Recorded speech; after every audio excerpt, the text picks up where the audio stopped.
y comportarse en una creencia, ¿no? Entonces yo creo que esa es la imperfección para mí, esa es la imperfección.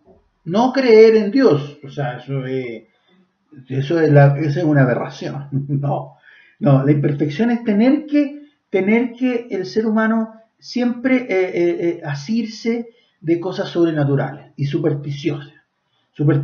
Tú mismo lo dijiste, que si no creía en Dios, entonces creía en supersticiones, en fetiches, en vainas así sobrenaturales. Eso es parte de la imperfección. Creer en Dios no es perfecto, o sea, porque, como te digo, no tiene nada que ver.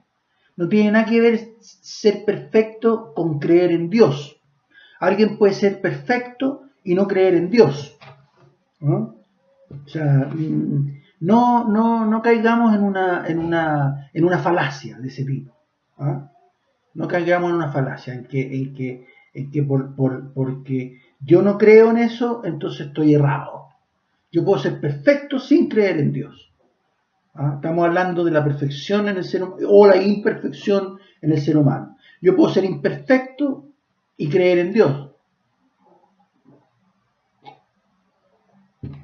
Entonces, listo. Eh,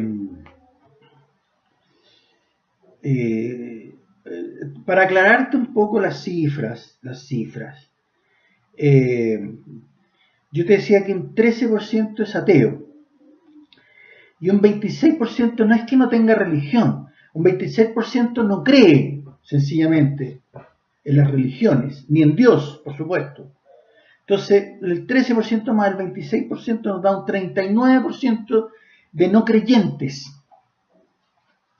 El ateo, el que se considera ateo, es una persona un poquito más comprometida, un poquito más combativa, ¿no es cierto? Ese es el ateo. Pero hay mucha gente que no cree. Entonces se podría entrar en la categoría o de ateo, o de agnóstico, o de no creyente, sencillamente. Entonces, afortunadamente esas cifras van creciendo porque, porque necesitamos que la gente tome conciencia de estas cosas mágicas y de estas cosas de supersticiones y de estas cosas irracionales, de estas cosas irreales, como son Dios y la religión y todos sus componentes. Esas cosas son irreales, no existen, no existe el fundamento del cristianismo, no existe Dios que le da, ¿no es cierto?, la divinidad a Jesucristo en este caso. Son cosas que no existen, irreales. Entonces ahí está lo que te digo, o sea, es tan irreal Dios como el viejo Pascuero. Es tan irreal Dios como el ratón Pérez. Bueno, el ratón Pérez podría ser porque es un ratón, ¿cierto? Pero Dios no es, Dios ni siquiera es un hombre o ni siquiera es una cosa, no es nada. Listo. Entonces, yo o sea, no quiero no quiero pasar por agredirte ni nada, sino que es mi forma de ver las cosas, bajo una perspectiva absolutamente atea. ¿Mm? Eh,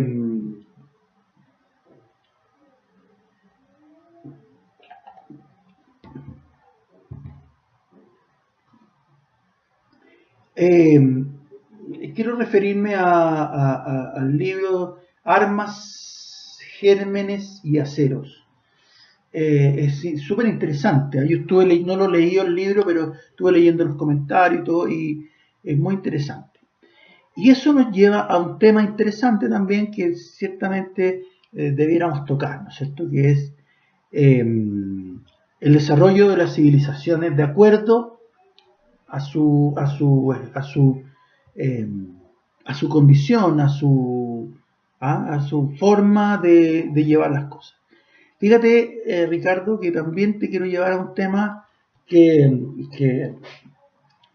que, que habla, que es un reflejo, ¿no es cierto?, de las religiones, cuando hablábamos de las religiones hinduistas, ¿no es cierto?, orientales, en que no privilegian el tener, sino que más bien lo condenan. Y yo sé que puede ser irrelevante para ti, pero hablando del cristianismo, el cristianismo también tiene un componente de condenar el tener, el tener. Entonces, una valoración del sufrimiento, una valoración de la pobreza, una valoración de la miseria humana. ¿Ah? Miseria en tanto al carecer, a la carencia humana, a la carencia humana. Entonces, y fíjate que las naciones, y hay estudios muy serios estadísticos, ¿no es cierto?, con gráficos y toda la cosa, en donde habla de que las naciones más religiosas son las con menos desarrollo, tanto económico como intelectual, como en fin. El intelectual, bueno, es una consecuencia directa de la religión, del no desarrollo intelectual. Porque no, bueno, no, eso no. Pero fíjate que el desarrollo económico también en la posición económica, las naciones con más religiosidad son las más pobres. Y incluido el hinduismo, ni hablar, el islamismo y el cristianismo. Fíjate que en Latinoamérica las naciones más pobres y más incultas, entre comillas, son las más religiosas, en donde el porcentaje de religiosidad es más alto. Fíjate que las naciones que encabezan la no religiosidad, la primera es Uruguay. Y Uruguay tiene un desarrollo intelectual importante, ejemplo en Latinoamérica. ¿Ah? Luego están, bueno, Chile, Argentina, y también guarda relación entre la cultura y el desarrollo económico. Las naciones más pobres son, por cierto, Bolivia, Ecuador, Perú, mismo Colombia, Venezuela, que tienen un grado de religiosidad muy alto. Entonces, su componente cultural y económico tienden a ser menores. Entonces, eso te dice algo del cristianismo, eso dice algo de la religiosidad, dice algo del cristianismo, precisamente.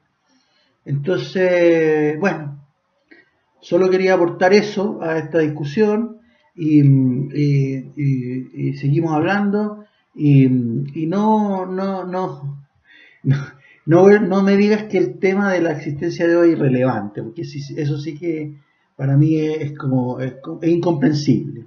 ¿Ah? Un abrazo, nos vemos.